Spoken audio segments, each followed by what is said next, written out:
the train a-coming. It's rolling around the big Start with breaking news out of Tampa tonight.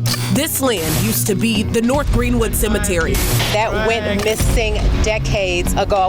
Land developers desecrated unmarked graves to make way for a new apartment complex. on down to San Antone. It wasn't just my family that was buried in the cemetery. Hundreds of other folks were buried in these cemeteries. The investigation into how to make this all right has just begun. They're probably drinking coffee and smoking big cigars. All we want are answers.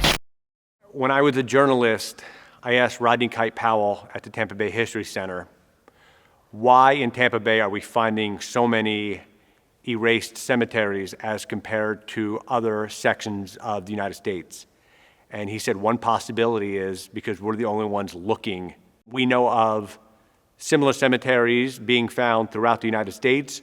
Nowhere have they found as many as in the Tampa Bay area, whether that's because the Tampa Bay area was guiltier of covering up more, or we're just being more proactive here in the Tampa Bay area looking for them, we don't know.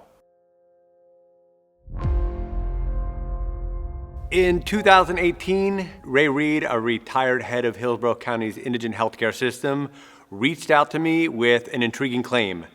He said he had proof that the Tampa Bay area's black cemeteries from the early 1900s had been erased and built over.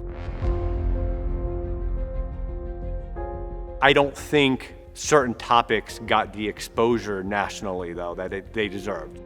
They never got into what I thought was the most important part of the story, and that is discovering the identity of the people who were buried there and discovering the identities of the communities that were homes to these cemeteries. This is a bigger story than just Tampa. This is a bigger issue that's been going on for quite some time, from Tampa to Texas, from Texas to California.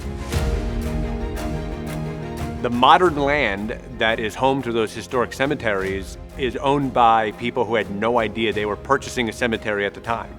So what does it mean for these property owners? What's next for these cemeteries, and where do we go from here? I easily wrote over 150 articles on this. A 5-6 year journey into uncovering the truth.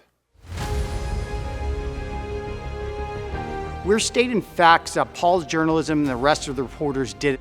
They've uncovered about 10,000 pieces of archival information, everything from land deeds to death certificate to newspaper articles to photos. I think it gets lost how much effort it takes for them to discover these stories and how big of a part they are to history. That's why I want this to be a documentary, because it takes the journalism, it takes the writing, and it's gonna spawn out so much more information than you read just in the articles. You can get down to the true essence of the story. You can talk to the people who are actually involved, the people who are affected. This isn't so much a story about black, white, and race. This is a story about developers in the early 1900s who, in pursuit of the almighty dollar, were willing to destroy the legacy of people who built this city, and that's what this is really a story of. It's a story of greed.